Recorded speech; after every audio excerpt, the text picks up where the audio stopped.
გამარჯობა, ძვირფასო მეგობრებო. ვიცი ასანთიგი ბრუნდება შემდეგი ვიდეოთი. სამწუხაროდ გარკვეული ტექნიკური პრობლემების გამო დიდი ხანი გავიდა მას შემდეგ, რაც ჩემს არხზე ბოლო ვიდეო ავტვირთე. ვიცი რომ ეს არ არის კარგი, არც არხისთვის, არც მაყურებლისთვის, არც ჩემთვის, თუმცა აი ხო ბრუნდები და დღეს მინდა შემოგთავაზოთ ესე ვთქვათ პატარა კულინარიული ვიდეო, სადაც ჩემს მიერ დაჭერილ თევზს, ჩემს სოფელში მდინარეს დაჭერილ თევზს მომზადებ ნაკვაჩხალზე და ნახოთ რა გამოგვივა. მე თქვენთან ერთად მსგავსად პირველად ვაკეთებ აი ესე თევზს. მოკლედ შეგვიძლია დავიწყოთ. მანამდე კი სანამ დავიწყებ მზადებას, მინდა გთხოვოთ რომ გამოიწეროთ ჩემი არხი, დაალაიქოთ, დამწეროთ კომენტარები.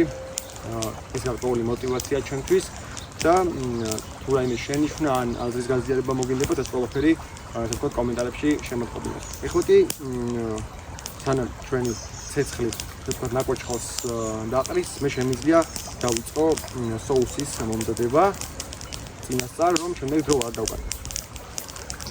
ასე დავიწყოთ ჩვენი არაჟნის соуსის მომზადება. ამისთვის გვჭირდება კიტრი, ხლებ, დავჭრათ,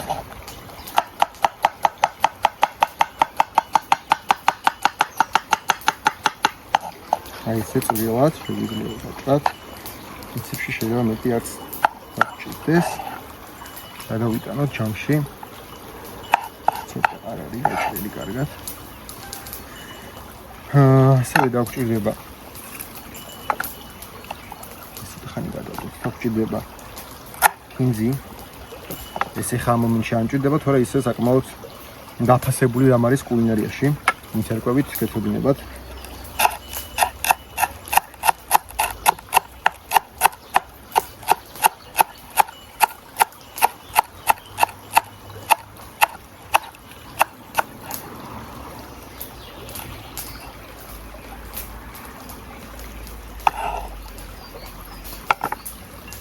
ეს არის წვანი ხახვი სოფლის ჩვენს ბოსტანში დაკრეფილი.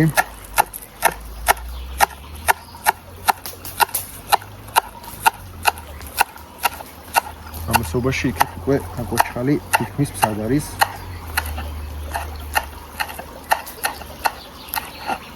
ხახვი ახალია, არც ისე მძაფრი გემოაქვს, ამიტომ ბევრი რაოდენობით მოუხდება არაგანს, ამიტომ ამას სულ გამოვიყენებ რაც ავიღე.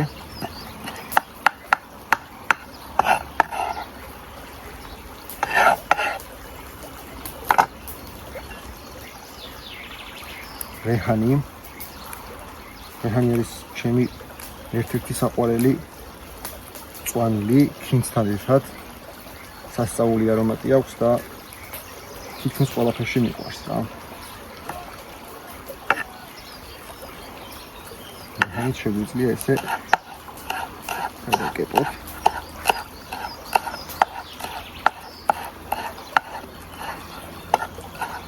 როგორც გითხარით, სოფელში ვარ, ჩემ სოფელში. მართლა ისე შორს სახლთან, უკან მდინარეა, იქეთ მოსახლეობა არის და რაღაც ხმები შეიძლება ხანდახან შემოვიდეს კადრში, თუმცა ამას დიდად ყურადღებას მომიართ.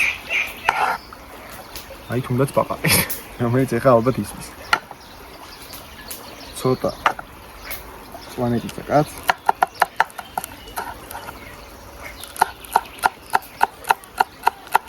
ბევრი არ გინდა.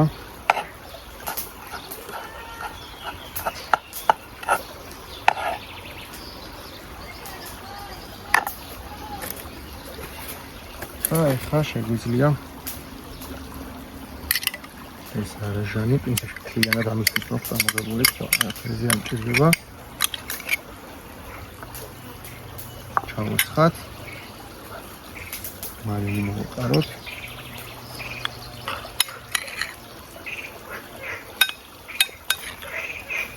და ამოვივლოთ. ალბათ გადიჩნდება კითხვა, ეხლა მთლად არ არის შესაბამისი თევზთან მსგავსი ტიპის ასე ვთქვათ соус. თუმცა აქვე მაქვს წამოღებული სოფლის ახალი კარტოფილი, რომელიც თითქმის ბოლომდე არის მოყვანილი, მოხრშე, წინასწარ, ცოტაზე და დანარჩენს შემდეგ უკვე ცეცხლზე დავასრულებ. და აი ეს კომბინაცია ნამდვილად არის ერთმანეთთან კავშირში, ძალიან მოუხდება და რაღაცა მინდოდა რომ ყველაფერი რაღაცა ახალი ყოფილიყო, მწვანილიც, კარტოფილიც, თევზიც მათ შორის და რაღაცა ახალი გამეკეთებინა რა ესე. კარგი, ჩვენ ახლა ესე სადღაც შეგვიძლია უკვე გადავიდეთ ჩვენი გადავიტანოთ ნაკოჩხალზე. მოკლედ აქ არის ჩვენი ნაკოჩხალი, რომელიც საკმაოდ ყურვალია. ეს არის ტაფა, ვინც იცის სპეციფიკა, ეს არ გქონდათ რაღაცა ჭუჭყიანი ან მსგავსი, ეს არის სპეციალურად შუა ცეცხლისთვის გამოსაყენებელი ტაფა, ესე ვთქვათ, ამიტომ მაქვს ეს ფერი.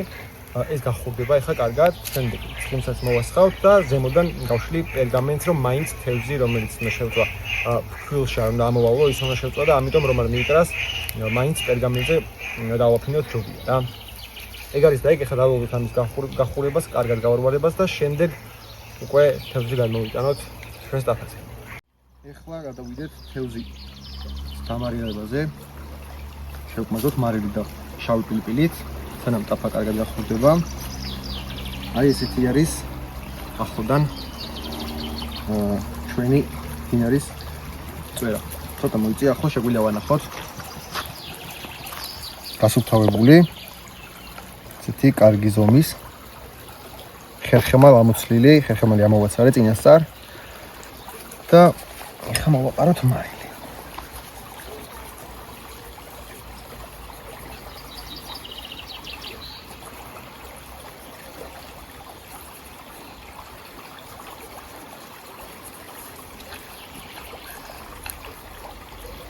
შეგვიძლია ცოტა შავი პილპილიც გავუკეთოთ.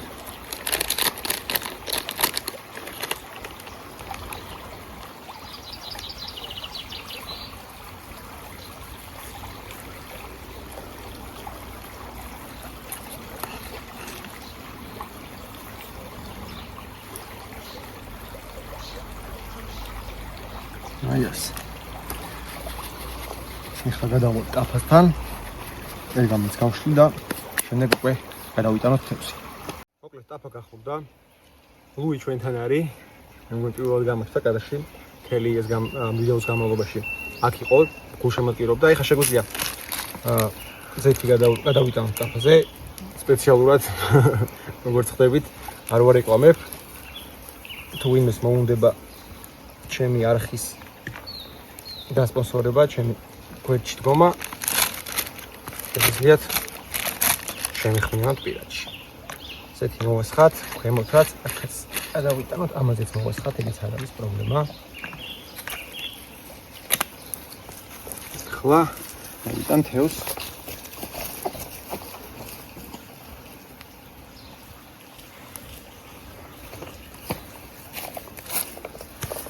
თევზი ვიტანოთ და დავუყოთ. აი შიშხინის ხმაც წამოვიდა. ეხლა რა თქმა უნდა, მთლიან პროცესს არ განახებთ. სანამ თევზი შეიწვა, იმიტომ საკმაოდ დიდ დროს წაიღებს, ამიტომ უკვე დაგიბრუნდებით, როცა დაგიქნება. თევზი იწובה ნელ-ნელა და ეხლა აქვე შეგვიძლია ესე ველურად ტაფაზე იგივე ცხიმში პრინციპში არანაირი პრობლემა არ არის, იმიტომ რომ მაინც ერთად უნდა მივიწვათ. ამიტომ აქვე წინასწარ მოყვანილი კარტოფილი შეგვიძლია დავალაგოთ. ცოტა რომ გახურდეთ, ცოტა შეგიწყინდეს, იმედია ცოტა ფერსაც შეიცვლის და შემდეგ უკვე ერთად დაგიქნება, გადავიტან ორივეს ერთად. ცოტა ხანი დავალაგოთ კიდე.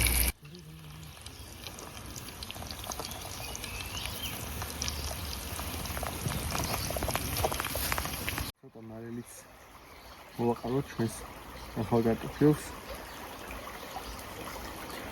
კამაც ადეკვატურია ხოლმე, თუმცა მე კამას ცოცხლად ვერ მივიქნევ, ამიტომ ნამდვილად ესე კამის გარეშე იყოს, ის სპეციფიკა კარგად მოვაყაროთ და ეხლა შევეცადოთ, რომ თევზი საკმაოდ დილია, კარგად არის მომზადებული, ნახეთ. მარტივად იშლება. აი ესე.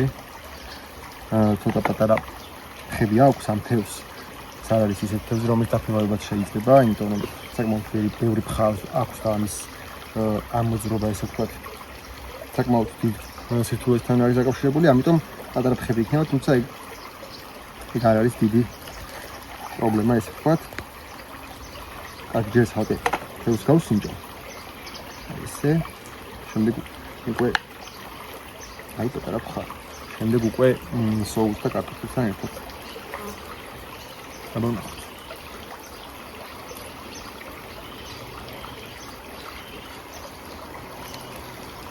არ შემსავალ რომ ესე გადავწყვიტე ამის მომზადება, იმიტომ რომ ძალიან გემრიელი და არომატულია ეს კვამლის გემო, ნაკვეთშლის არომატები აღებული აქვს. ყველაფერი ახლა ნახოთ სოუსი და კარტოფილი.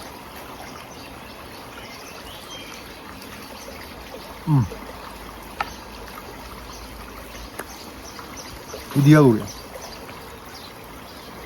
ჩვენიერი გამოვიდა, მინდა გითხრათ ასე რომ ჩემგან შეიძლება ითქვას რომ სანდოა ეს ბჭყალებში რეცეპტი, შეგიძლიათ ესე მოამზადოთ თქვენი დაჭერილი თევზი, არა მარტო წვერა ნებისმიერ რომელსაც თქვენ დაიჭერთ, ესე პირდაპირ აკოჩხალდე ტაფაზე.